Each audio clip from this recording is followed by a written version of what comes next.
Welcome back, Darren Mitchell here, and welcome to the first episode of the podcast for 2024. And this particular interview is an absolute cracker. I was speaking with Andy Audate, who is the founder of ProGreeter, a sales and marketing platform that streamlines the sales process for entrepreneurs, but he's also the CEO of AudateMedia, a global marketing agency for small to medium business owners. Andy is a phenomenal individual. He's 28 years old. He's, as you'll hear from the podcast, he is an entrepreneur, started very young, made his first million around about the age of 20 or 21, took 18 months off, and now is dedicating his time to helping others create some extraordinary results. And from my point of view, listening back to it, if there's one key theme that comes through this particular episode, it is the power of people in your proximity. It is the power of mentorship, and it is the value of mentorship. So an absolutely cracking conversation, and without further ado, let's get straight into the interview. Welcome to the Exceptional Sales Leader Podcast with Darren Mitchell. If you're a sales leader looking to take your leadership to a whole new level, then this is the podcast for you. We'll be exploring tips, techniques, and strategies to help you take your leadership to the exceptional level and allow you to enjoy more money, more meaning, and better sales results.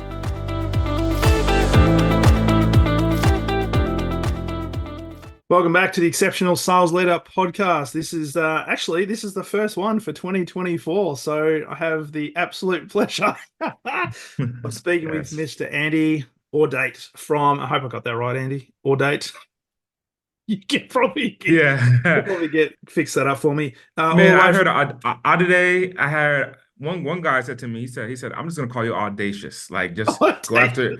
He said, right, because I'm from Haiti, and my family's from Haiti, so that name is French, and yeah, it's from an American standpoint or even Sydney standpoint, it's a hard word to say, but Audate is the last name. Audate, love it. All the way from Las Vegas, originally from Haiti, founder of ProGreeter.com, sales and marketing platform that streamlines sales process for entrepreneurs, and also the CEO of AudateMedia, a global marketing agency for small and medium businesses. So you've got a pretty interesting background, Andy, which I'd love to delve into. And we actually, just before we press record, we're talking about the fact that you're from the Les Brown School of speakers as well. So you've got a bit of experience there working with the great Les Brown, which I'd maybe like to delve into as well. But before we jump into today's episode, let's just get a bit of background for the listener's point of view of the story, according to Andy, and what led you to doing what you're doing now, my friend. Yeah, I mean, so sales has been a tool of freedom for me, my friend. And so you, first and foremost, I acknowledge you for creating this podcast and helping other people level up their skill sets and their mindset on how they think about service to their people around them in their community, how to make money and so forth. So I acknowledge you first and foremost. I started in my journey, man. My first sales gig was taking my mom's lemonade in the kitchen and going out in the street and saying, "Hey, I got some lemonade. I'll sell you a cup for $1." So I took my mom's cups, I took my mom's lemonade in the fridge, and I said, "Hey, man, I'm gonna go get me $10," and end up making $20, right? And in that journey, that's when I saw the idea of freedom. And then from there, as a young lad, now I wanted sneakers. That my real sales journey started when I wanted sneakers, the Nike Air Forces, the ones with the swoosh swoosh Velcro. Yeah. I thought in 6th grade, I would be the coolest guy if I had those sneakers. And I went to my dad. I said, "Hey, Dad, can you get me those sneakers?" And he said, "You know what? Let me think about that." Comes back a couple of days later. He says, "Andy, I'm going to go to New York.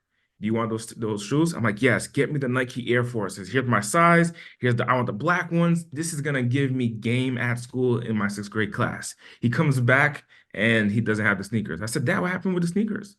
I'm looking through all the bags looking for the sneakers. What happened?" And he says to me, "I didn't have enough money." And at that moment, I said, "You know what? I get it. I got to go and get it myself." So I went to the neighborhood, grabbed a rake, and I went to the neighborhood, and I live on the East Coast. I'm from the small state in the country of the United States. Went to the East. The leaves fall during the fall, and then I said, "You know what? I'm gonna go to people's door and I'm gonna knock and I'm gonna ask them to let me shovel or let me rake their yard." I raked. I asked maybe 3 people, and then the 4th person says yes. And then I started realizing there's this game of yes and no that still is real today, right? Where you ask a bunch of people, more say no, but at the end of the day, you have a bunch of yeses, more no's than yeses, but those yeses end up creating profit. Yeah. I I shovel or I raked 16 people's houses for 10 bucks each, made 160 bucks, and I didn't want to buy the sneakers. Why? Because it was my money. It was my money now. It was my money. Then at 19 years old, a couple of years later, I started a cell phone business and I was the youngest T-Mobile franchise in history. And I started my first cell phone team franchise at 19, owned 4 locations with them. By 21, I made my first million, moved to the West Coast where I live now. And now I help small business owners grow and scale their business using technology because technology is what allowed me to advance. When my competitors were doing sales processes the old mundane way, I Yeah. introduced technology and social media, and that is what allowed me to grow and scale my business. And what I still see today is that technology is still underserved in many small businesses. Now I give them the access to the right technology that's going to help them grow and scale their business. Love it. Love it. There's a lot in that. And I reckon the early experiences with raking leaves but not wanting to spend your own money, I think that's fascinating. Did you ever get the pair of Nikes though? I did. I got the pair of Nikes in 2018. So it ended up taking me like 10 years to get it because but it's something that I forgot. It's actually something that I forgot. I got the money for the Nikes and it was I got 160 bucks and I had laid it on my bed. I remember this like yesterday. So I at this time I don't know, maybe 10 or 11 years old. And I laid it on my bed and I had ones and tens and twenties and I'm ironing the money, right? Yeah, I mean, I'm ironing the money, making sure that it's safe and it's taken care of. And my mom walks in, she's like, "What are you doing?" And I'm like, "I'm making sure my money's taken care of." And the mentors, everyone tells you to take care of your money. So I'm taking care of my money. I'm ironing my money, making sure that's flat because it was wrinkly. And then I just didn't want to spend the money. And next thing you know, I went on this pursuit of just creating more income and creating more cash. From that, I saved enough money over the course of a couple of years. I remember when I was 16, I got my license. I took my mom's car and I went to my friends at my high school, and I said, "Hey, do you want to make 20 bucks this weekend?" And they said, "What do you want me to do?" I said, "What I want you to do is I want you to go into the store and buy the latest Jordans that just came out. Because when you in here in the United States, you can't when a new sneaker releases and there's a yeah, line, you can't buy more than one. One person has to buy one unit for themselves. You can't go in there just scoop them all up, especially if there's a line behind you. yeah. So I would pay my friends 20 bucks who are 16 years old with me, and then I would buy the shoe for 170 bucks. And I would buy, for example, 10, spend $1,700, give them each $20. They would be in my mom's van, all crowded up the night before. We're sleeping in the car, camping, waiting for the sneakers to release. And then I would take the shoes, go to Facebook Marketplace, post those shoes that after I got them, and then sell them for 270, 350 bucks, make a profit. So I spent 1,700 bucks, made $3,500, and I would just cycle this income. So I just kind of went through this journey of like, yeah, as an adult, I own different businesses like a T-Mobile business. But what I realized in throughout this journey, whatever the product is, sales was the identity Yeah. or was in the middle of it all. It was my ability to communicate and have people understand my vision. I was selling the person who was 16 years old with me on how they can make 20 bucks this weekend. I was selling the sneaker store, telling them to allow me to buy all these shoes. I was selling the actual sneaker to the end buyer when I would sell it up on Facebook Marketplace. So whether I'm selling cell phones, whether I'm selling sneakers as a young teenager, or whether I'm selling raking services as an 11-year-old, it all comes around to sales and marketing. Absolutely. Now, question as you were talking about that came to mind is where did you I know you mentioned you got the realization when you were knocking on doors and you got the third person to say yes, yes, you can help, you can rake my lawn. You thought, oh, this is the numbers game, right? Yeah. So apart from that realization, who was it in your early years that was like a mentor or an example for you that sort of helped you on this path? Because everybody goes on a hero's journey, and everybody at some stage finds a mentor that helps them that looking back has been a huge influence on who you become. Who was that for you? My mom. So I'm 28 now. I'm 20 years old now. I've been an entrepreneur with employees and staff for the last 10 years. So from 19 to 28. So for the last 10 years, or I'm 29 now, actually. My birthday was 2 days ago, 3 days ago. So I'm Happy 29 birthday, now. So Capricorn. thank you so much, Darren. And so over the last 10 years, I've been running this businesses that I would call enterprise level, where I have staff, I have revenue, I'm in the seven figures, so on and so forth. However, before that, I've been just having different hustles. Now, before I started my first hustle, which with the shoveling or raking leaves, my mom, she owned a store called G&B Uniforms, which Hmm. she sold the dentist uniform or they call it scrubs. So Yep. what the dentists will use or the nurses will use. And I would just look at her sell these products, and I'm just there watching her make money or making income from this. And she had a brick and mortar store. So I started understanding like, okay, people come in. Some people buy, some people don't buy. But at the end of the month, there's money. Mm. So it's about the people that do buy. That's where you get the income from. The people that don't buy, it's a numbers game. Okay, I understand that. So I started seeing that in fifth grade and so on and so forth. Now, however, when I saw this, I said, Mom, can I have my own opportunity? And she said, What do you want to do? Actually, I sold her on this idea of something called Andy's Kid Shop, which she had a magazine of the different vendors that she worked with.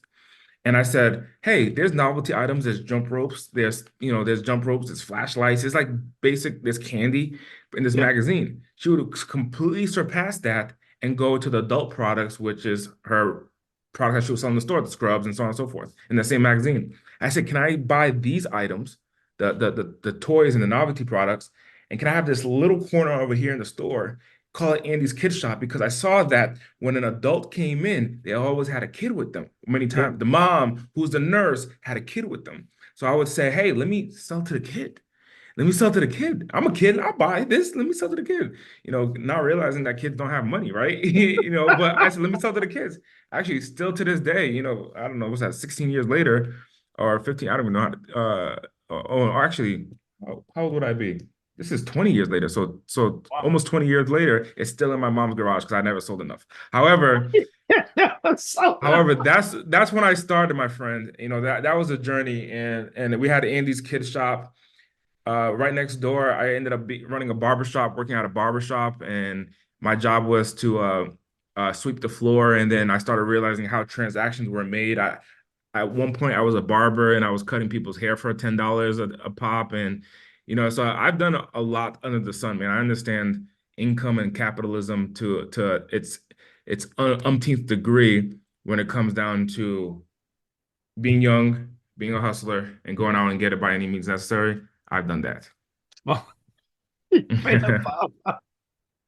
Man, I was a barber. So I mean, imagine Darren, for you, man. You go into a barber shop, you have an option. You want to get a haircut fast, and the main barbers are tied up, and then I'm behind. At that time, I might have been 12 years old. I come to you and I'm like, hey, I'll cut your hair. These are some photos of people that I've done. Look at my phone, Yeah. and back and I'll say I'll cut your hair, and you look at me and I'm like, dude, sit down. And with so much confidence, I'm like, sit down, cut. If you don't love it, don't pay me.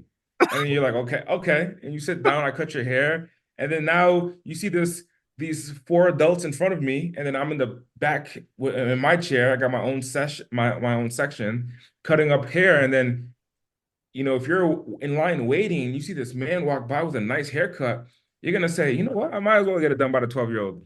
And then that's what started my journey, my man. Sensational. Actually, I don't think I ever brought that up on a podcast before. So do you in what you do, because I know you've got a lot of people working for you now, do you provide free haircuts as part of the No, employee experience? I don't provide free haircuts. Actually, my brother, he came over for the holiday. So we're recording this podcast in January. So he was here last month. And still he was like, hey, can you cut me up? And then we would go in my bathroom and I'll just cut him up, my little brother. So it's because he understands I have that skill set, but I don't provide free haircuts for my employees. So that's and was that the first time you shared it on a podcast, did you say? Yeah, yeah. This is the first time I've shared this on a podcast that I used to do haircuts in. I wrote it in my book. I wrote a book called No More Average. And in the book, I share the story about my first million in business, which was the cell phone stores. Yeah. And I share it there. But this is my first time ever on a podcast sharing. Like, yeah. I brought you through the journey of haircuts, of just raking leaves. I did shoveling snow. I sold sneakers.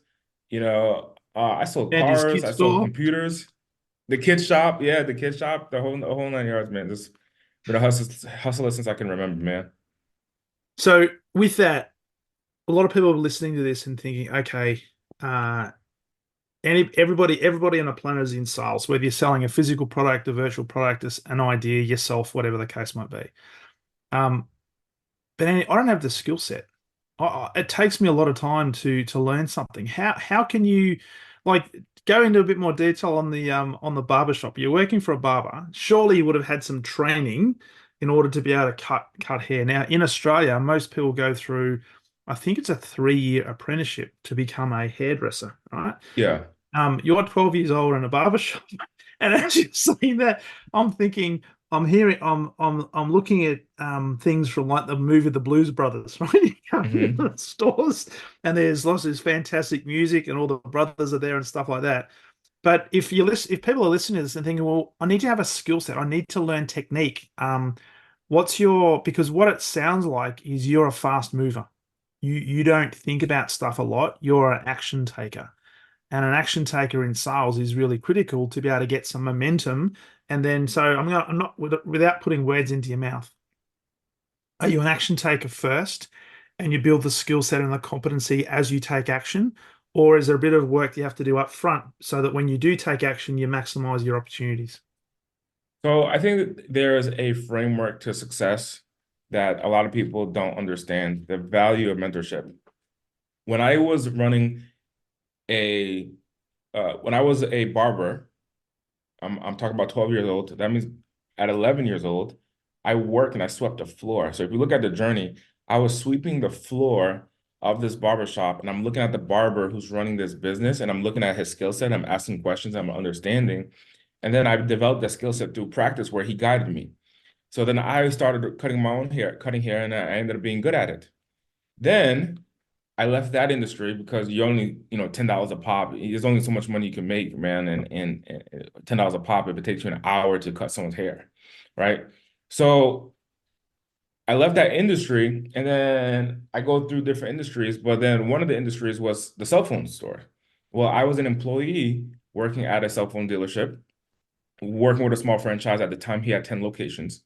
And from 10 locations, today he's at 150. But back then, when he had 10 locations, I had enough proximity to the business owner where the location that I was working at was his office. So right behind me was his office, the owner of that cell phone franchise. So I'm an employee and I'm a sales rep. My job is to just create revenue. But I'm listening to understand how he runs his business. So he's one day the store is there's no clients there, and I go into the back of the office and I say, "Hey man, what are you doing?" He's like, "I'm doing payroll," and I'm like, "What's payroll?" And he's explaining it to me. I remember his girlfriend at the time was educating me on credit, and it's like, Andy, you can get credit, mind you. At this time I'm like 17 years old, so he's like, you can get credit and you can get a credit card, and they give you the money and so on and so forth. Now, what ended up happening, the value of mentorship is so keen. What ended up happening is I had a good run at sales for a few months and I made a lot of commission. At that time, a lot of commission could have been like 6 grand or Mm, 7 grand. And so I put, for a 17-year-old, 7 grand was pretty decent. So I mm, put that money in the bank and I said, I want to buy the car. I want to buy a car. And I went to him and I said, hey, I have an opportunity because I put all the commission to the side. I have a 1999 Honda Accord, little hoopty. The transmission kind of slips, the seats rock, it's kind of non-reliable. Should I get a new car? And he said to me, ride your car verbatim. I still remember this, how many years, 12 years later. Verbatim, he tells me, ride your car until the wheels fall off. I said, okay, I'll do it until the wheels fall off. I'll keep driving. So when the transmission's slipping, I'm just like, the wheels ain't fall off yet. So I ride this car. Now, here's what ends up happening. At 19 years old, so I worked for him for 2 years. At 19 years old, someone looks at me and said, Andy, I believe in you so much, you should run your own cell phone store. And I looked at the guy, I said, I'm 19 years old, I'm black, I'm overweight, I'm from the hood, I'm a college dropout. There's no way I could be successful. What do you mean run my own cell phone store?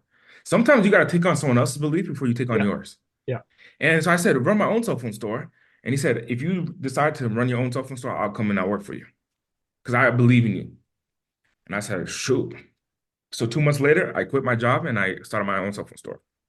Now, I opened up my own location, and this was at a time where T-Mobile purchased a company called Metro PCS.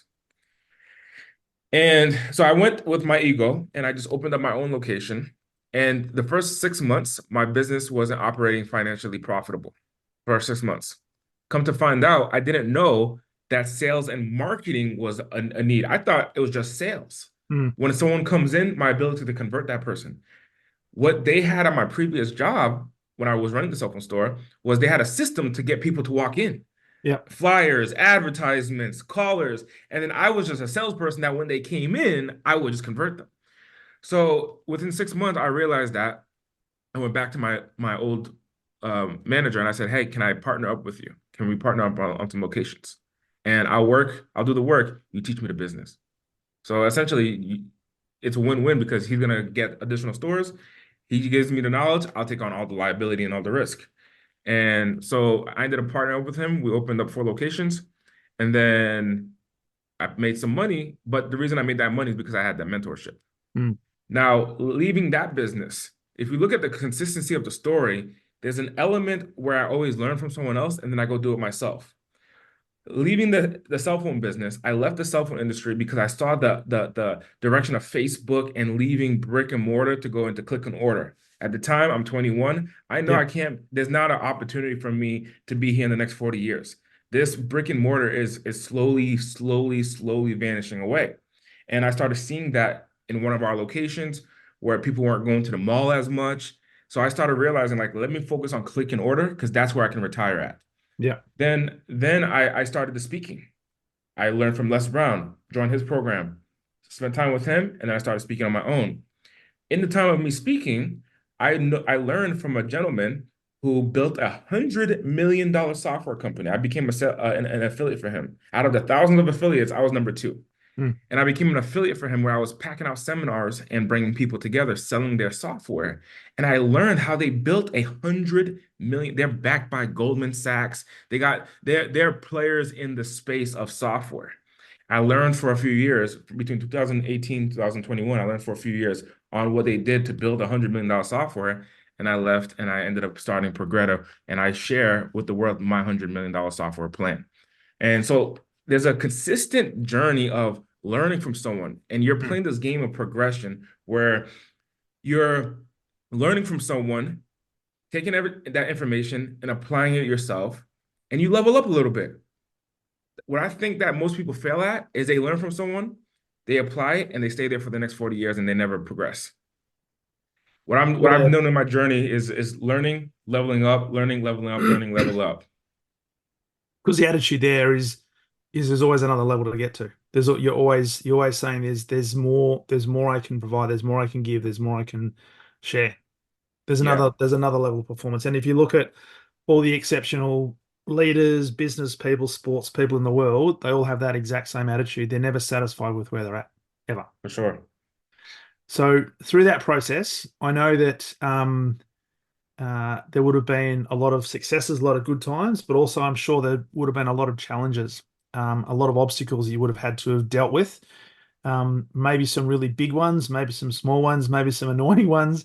As you look back on your journey so far, and you're only 28, as you say, so in the whole scheme of things, man, you're just getting started. Yeah. What are some of the key lessons and key obstacles that you look back on now? And as Steve Jobs says, you can't really join the dots until you look backwards. Some of the challenges you had to go through that you look back on them now and say, thank God I did that, because if it wasn't for that challenge or that obstacle or that issue, I wouldn't be where I am today and I wouldn't be who I am today. What are some of the key challenges you've had to deal with? So what ended up happening with what ended up happening, well, in my journey, there's always been ups and downs, and one of the downs is I'll be vulnerable in the cell phone store. My ego got big, and I ended up opening up locations a little bit too fast. One of the Okay. locations too fast. Yeah.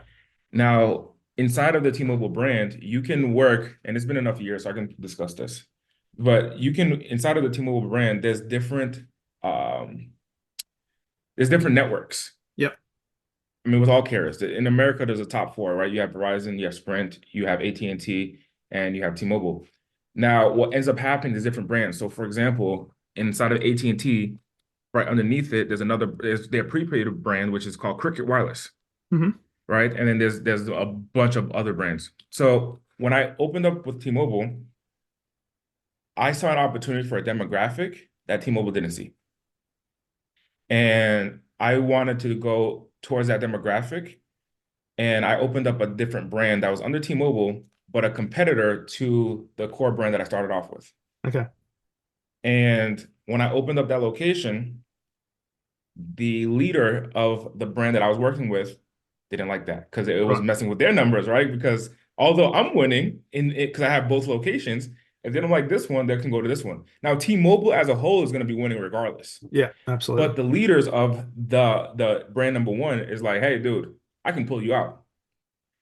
So I ended up opening up a location, and then I remember one of the leaders came up to me and said, "We don't appreciate that. We don't like that. You didn't, so on and so forth." And then they end up threatening to pull me out of the contract. Now, what the So you contract lose all says, of it. I would lose two stores, Okay. lose two locations. Now, which, mind you, for example, rent in one location is $16,000 a month, $16,000 US, right? So you're out a lot of money. And at 20 years old, you can make a lot of money. I was making six figures a month. So Mm. you can make a lot of money, but regardless, if I have two locations, $16,000 a piece, that's $32,000. So even though I make 100 grand a month, I've already lost $32,000 on just the rent, besides Yes. the other additional operational fees, right? Yeah. I need to be able to make that money and profit. Come to find out, when they threatened to take the locations from me, and in that learning curve, my faith with God got stronger in that moment because I'm on this high. I'm 20 years old, man. I'm making all this money. I'm making so much money. I don't even have a personal car. I was renting cars, and I'll buy this Mercedes today, this Audi this next day, whatever car I wanted. I was flipping cars. I was traveling. I was having fun. One day I'm in Miami. The next day I'm in Las Vegas. I'm not even allowed to drink alcohol. I'm in Las Vegas, bringing friends to Las Vegas, spending all this money, You're right? not even 21 yet. At the time I was even 21. But they pulled the card that I'm gonna remove that store from you. I ended up selling it. It's still open today. I ended up selling it Okay. away. However, my learning curve in that moment was have faith in God, that Yeah. God's gonna pull you out of whatever situation. So that was my teaching moment in that moment when I'm like going against this beast of a company, right? T-Mobile. You're like, what the fuck? And I'm like, you know what? Have faith in God. Come to find out, rather than them pulling it away from me, I ended up cutting a deal with them, gave the locations to them. It's still in operations today. And that's what gave me the opportunity to leave the East Coast and move to the West Coast because I was stuck in the East Coast. Yeah. I was stuck. My vision was to speak and help people and motivate people, and I couldn't leave to go to anywhere else in the world because my location is in one place. That's another thing that I learned is the ability to be mobile. So the reason why I run a software business is because today I'm in Las Vegas. 2 weeks ago I was in Philippines. Next week I'm in San Diego. Me and my wife are going to Portland, Oregon. Like we're traveling and business still operational as usual. The next thing that I learned is fear is a direction. Every So time that I have fear. fear is a direction. Yeah.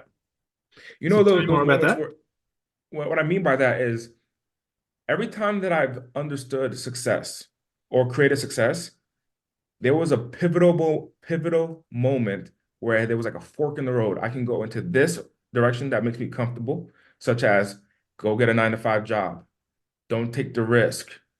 Or there's a direction that has a little bit of fear. There's this nervousness in your stomach, or the people in America call it butterflies. That Hmm. you have these butterflies, and that's the fearful direction. That's the direction to take. So I'm gonna go back to the cell phone because we were talking about it. That when I had the opportunity to open up my second location, when I had the opportunity to open up my second location, I wrote down in 2014, I wrote down my goal on December 31st, going into the new year. So December 31st, 2014, I wrote down my goal at my first store, and it was my only store at the time. I said, I want to make $1 million in my bank account. I want to have $1 million in my bank account. That's my target. 19 years old going into 20. And 2 weeks later, 2 weeks later, I get a phone call where there's a Subway restaurant. Subway is a big brand. Is it all across the world? Is there Yeah, Subway restaurants mate, here? we got Subway literally 5 minutes from where I live. Okay, okay, got it, got it. I know you. Okay, and so there's a Subway restaurant that needs a rescue, where we'll take over that Subway restaurant, strip it down, and we'll turn it into a T-Mobile store. And I get to be the franchise operator of that location. I get to run that store. So I had to go vet the location. Mind you, these people are looking at me like you just graduated high school. But I come in with so much confidence and this potency of knowledge where I come in and I say, okay, we're going to take out the banners. We're going to do, change the color to this color. We're going to change the floorboard, so on and so forth. And I negotiate this deal. And I was completely terrified to open up my second location. Why? Because I had the first one that's operating. And I felt that if anything were to happen, I can always jump in and save it. But I can't be Yeah. in two places at once. Yeah. So come to find out that there's a contract in front of me. And it's to open up this location. The rent is $16,000 a month. Okay, the rent is $16,000 a month. And I was thinking about it for a couple of days. And I went back to them and I said, give me the paper. I'm going to sign it right now before I walk away. And I signed the deal. One of the best decisions that I made. I opened up second store.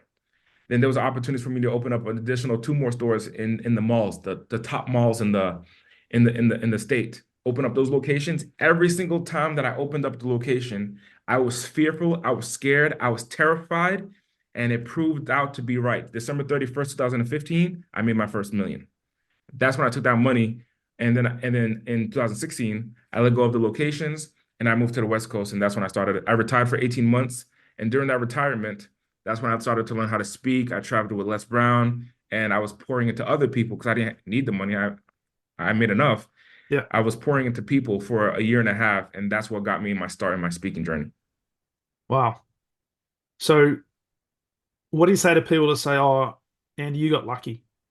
You're at the right place at the right time, right? For sure. For sure. And I think success has an element of luck with it. When you ask people about their story, there's always like this element of being in the right place at the right time, where technology was at the right place at the right time. Because Mark Zuckerberg's not the first person to create Facebook, No, no. right? But there's elements of the right investor, the right person, the right people, and that's what creates success.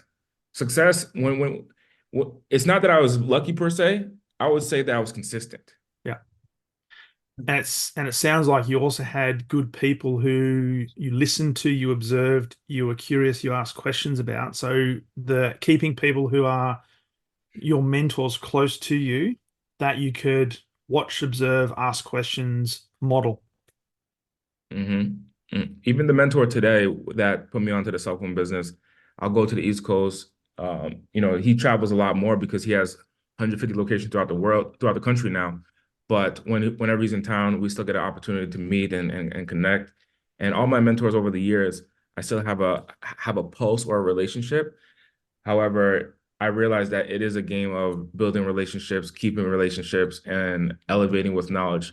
If I'm 28 years old talking about I'm building $100 million software company with Progretta, I can only imagine what my 40s will look like, what my 50s look like. Yeah. Yeah. Well, you might be sitting on a beach somewhere. With you, man. Me and you, me and you, brother, man, with the white sand in our toes.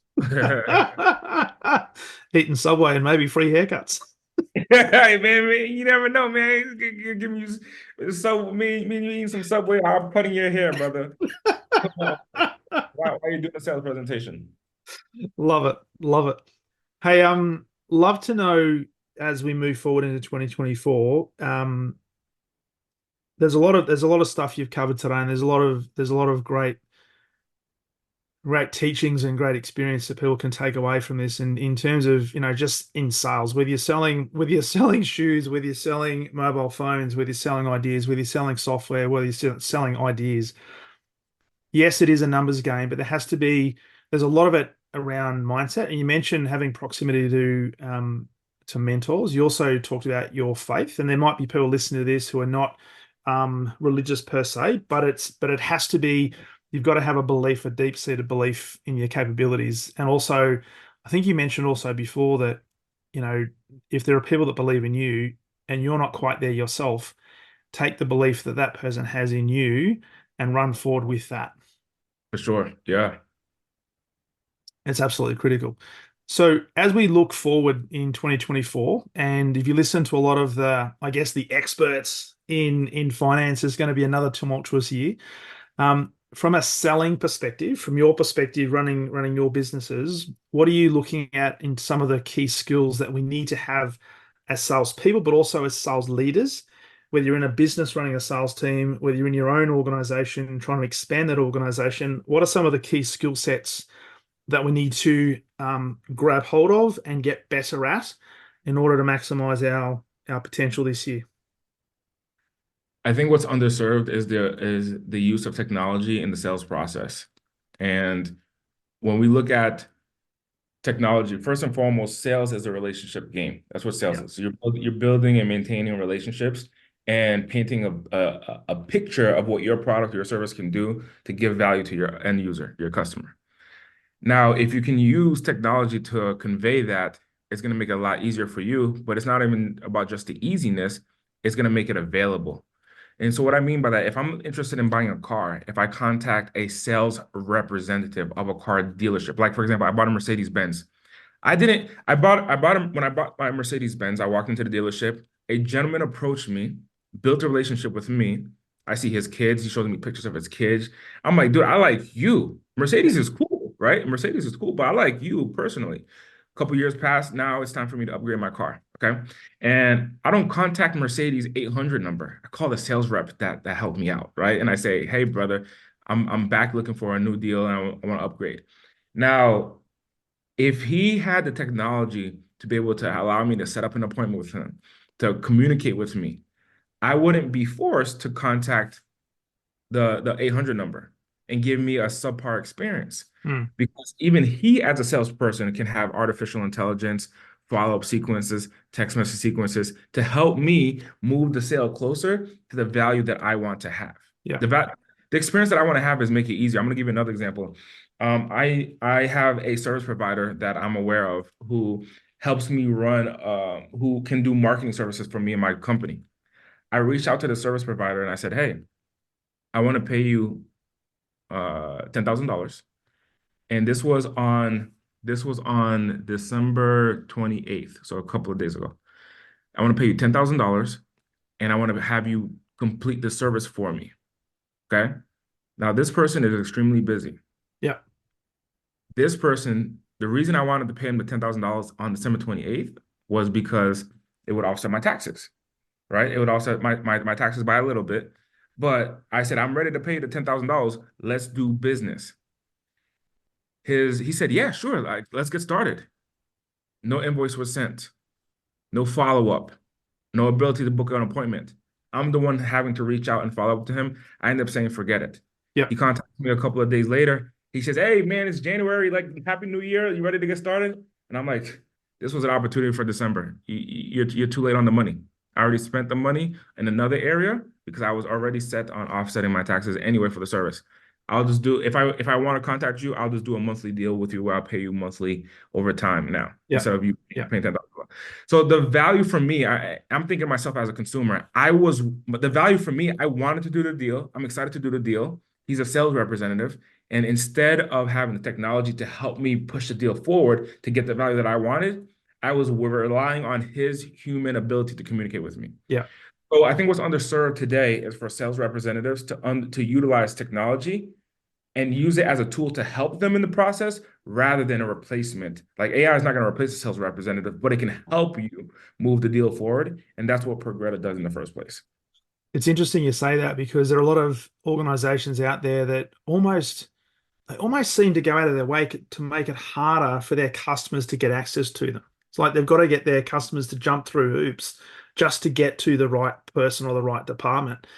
And I reckon that the key differentiator, if you can get access to the person you need to get access to really quickly, and it makes it easy for you to do that, and you don't actually have to do a physical phone call, then what is that creating in terms of the impression you have of that person, your ability to want to do business with them? It goes up.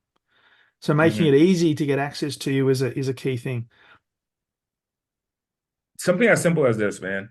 If I call a sales rep and he's with a customer, just I'm not even talking about a business because this is valuable for a business. But if I call a sales rep and he's with a customer, I understand that he's with a customer, but I want to be updated. So like the reason why I created Progress in the first place, there's different tools in our software. One of the things that we have is what we call missed call text back.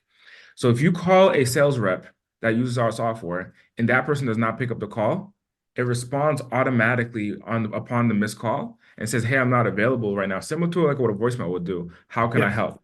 Allowing your customer to then respond and have a conversation with artificial intelligence and have a robot. If the AI can't handle the situation, it'll say, yeah, "Well, I can't answer that question. Let's schedule an appointment."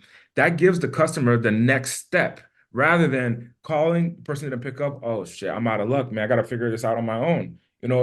I hang up the call, I leave a voicemail, and if I have a real issue, I'm gonna go to Google. When I'm in Google, I'm gonna end up going to someone else's sales funnel, and if yeah, that person has this type of technology, I'm booked on that person's calendar. When the original sales reps call me back, I say, you know what, never mind, I'm good. I don't need you anymore. I figured it out because I yeah. scheduled a call with someone else. And so this is not even just on the sales reps perspective. This is also on the business. The business needs that technology as well. That's what the difference. And I think that the one who makes it the most easiest for the customer to move forward in business with you is the one who's going to win in this new technology, especially going into 2024. I love that. Making it easier to get access. Which, when you think about it, you go back to the old days. That's exactly what that's what that people will still do business with people who they know, they like, and they trust. Sure. And you want to have a human conversation, right? And yes, there's all these automation tools, and you can sell by chat and all that sort of stuff. But at the end of the day, people want to do business with people who they have a level of credibility with, and they make them feel as if they're a wanted and a valued person at a human level, right? Yeah. Now, you were talking about the car dealer, the Mercedes guy. If that Mercedes person was still there, you're going to be that person's going to be top of mind the first time you think about upgrading your car. And I Hmm. often say that to people that the sale actually doesn't start until after the sale is made. So that person could have sold you a car and thought, fantastic, now I've got to get on to the next customer so I can get my next month's quota done. But if they continue to nurture that relationship, and I'll be interested to know from you in terms of for that Mercedes dealership, how often did he stay in contact with you over the duration of your experience with that car? And if he did, you're more likely to think about him when it comes to renewal, right? So here's the crazy thing about it, man, is he actually was consistent in communication with me. Now, I don't know about Mercedes commission or their commission structure of how it works, but he stayed in consistent communication. Now, what I didn't know is that he was following up manually. All that activity was manual. And when I contacted him most recently, he was no longer there. He left. And there was opportunity for him to make additional income and commission elsewhere and so on and so forth. Now, the reason I share that with you is because his process was manual labor.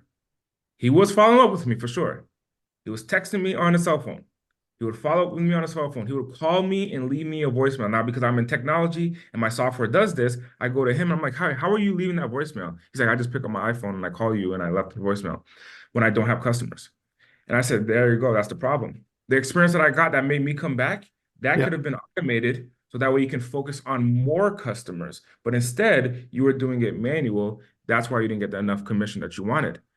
The reason I share that with you is because today he could have been there to serve me on my most recent follow-up or my most recent visit. He wasn't because the commission wasn't there, and it was because he was doing activities manual. So even as a business, if I was a car dealership owner, I would empower my team to use technology rather than saying this AI is going to replace us. I would empower my team to use technology to help move the sale forward. So that way, the 40 hours that you spend is actually talking to people, Yeah. not doing the 150 cold call dials, follow-up sequences that are manual, leaving 100 voicemails. I'm not teaching them that. I'm teaching them Mm. how to use GPT and AI.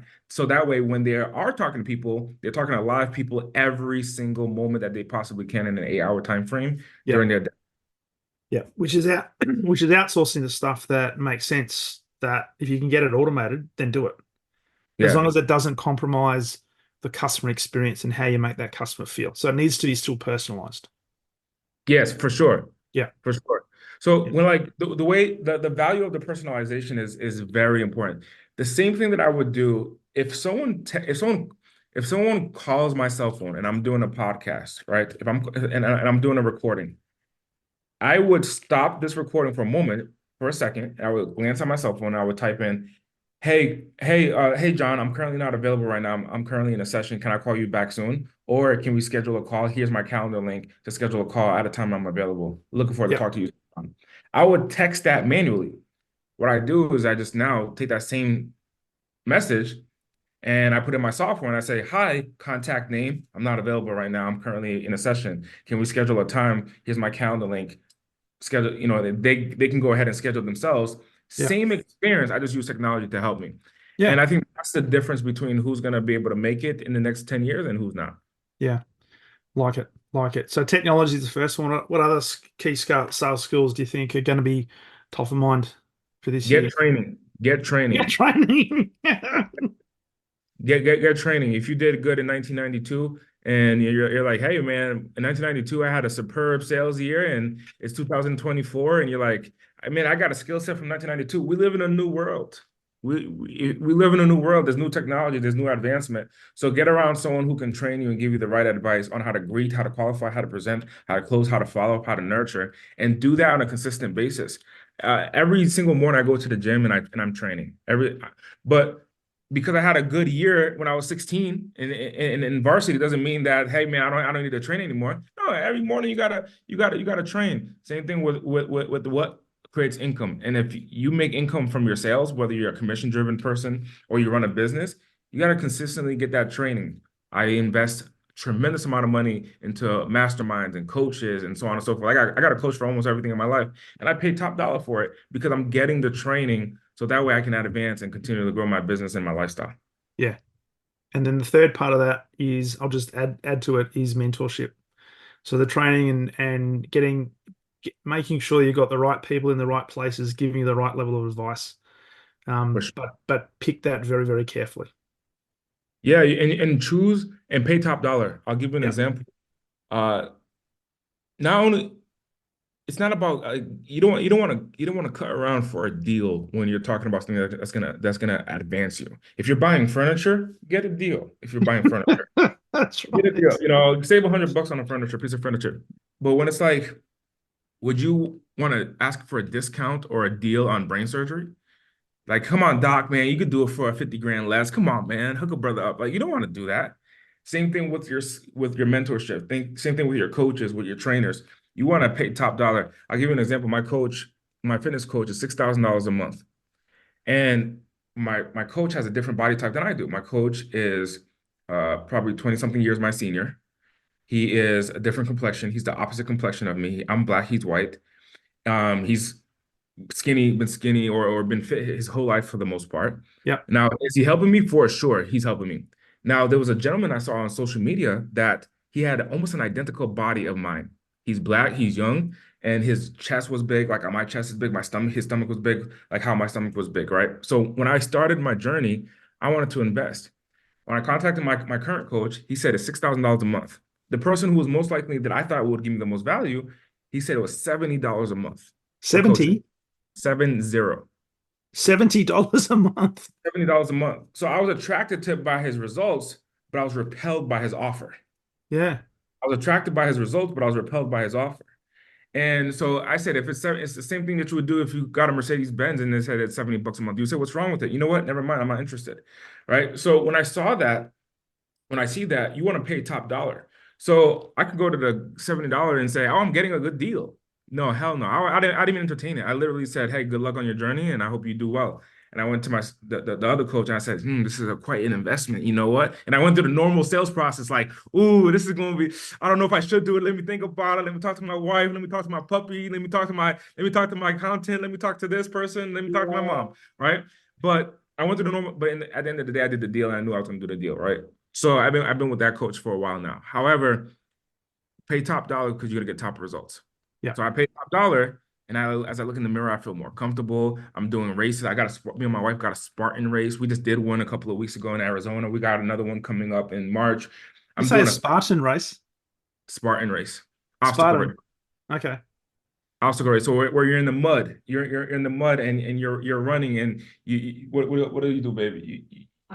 Climb ropes. You climb ropes. Ah, is it Ed? In Australia, we call it, I think if it's a similar Mudder? thing, tough mudder. Tough Mudder? Yeah, we have them here too.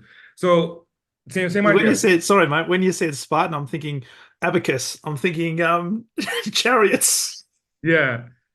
So I'm doing things that I never thought I would be doing. Like last Saturday, I'm like, hey, let's go for a 5 mile run. I mean, there was a time I was over 300 pounds. I was not thinking about doing a 5 mile run. This weekend, we're like, hey, we're gonna do a 6 mile run. I'm like, I'm excited to do a 6 mile run. Let's lock and load, let's grow. So there's things that I'm doing now, but because I pay Yeah, attention. And when you're hiring someone, like if you're gonna hire Darren, like you want to pay top dollar, you don't want to pay yeah, pennies. yeah, And if you're gonna hire someone to help you take your sales organization to the next level, you want to pay top dollar so that way they have that focus on you. As soon as you introduce the idea of discount, you discount the money, you discount the service, and mm, you discount the value, and you never get the result as intended. Pay top dollar. love it. And I love what you said there is if the people who pay more attention. Yes.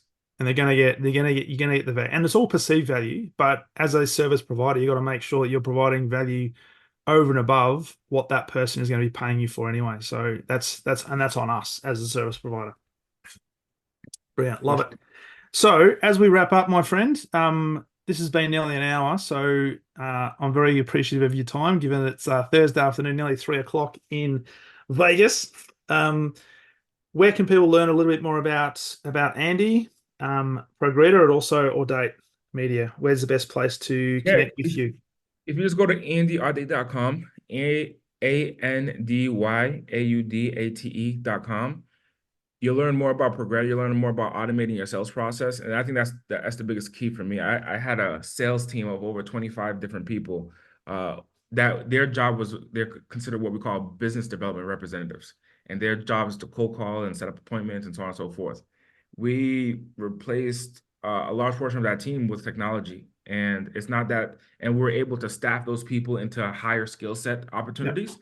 And the value of that for us is that we're able to grow without having to hire and continue to hire people as more people are becoming entrepreneurs and so on and so forth, giving those people the opportunity to become an entrepreneur rather than 9 to 5 and work at my company yeah, while my company's growing. So if you're someone who's at a stage where you're like, man, I want to get more sales, I want to get more leads, I want my team to have more sales appointments rather than doing cold calling, I'd rather just have them talking to people, go to progreda.com, Progreda, which is Progreda is 2 words combined, progress daily. So PROGRE, and then the DA for on daily, progreda.com. And then I can give you a 30-day trial if you're coming from Darren's podcast. nice, love it, brilliant. Andy, it's been an absolute pleasure having you on the podcast. I do appreciate early in the financial year for you because it's early January. So look forward to following your progress, what you do this year. And thanks for being on the podcast. Greatly appreciate it. Darren, thank you so much for having me, my friend. Good evening, mate. All the best.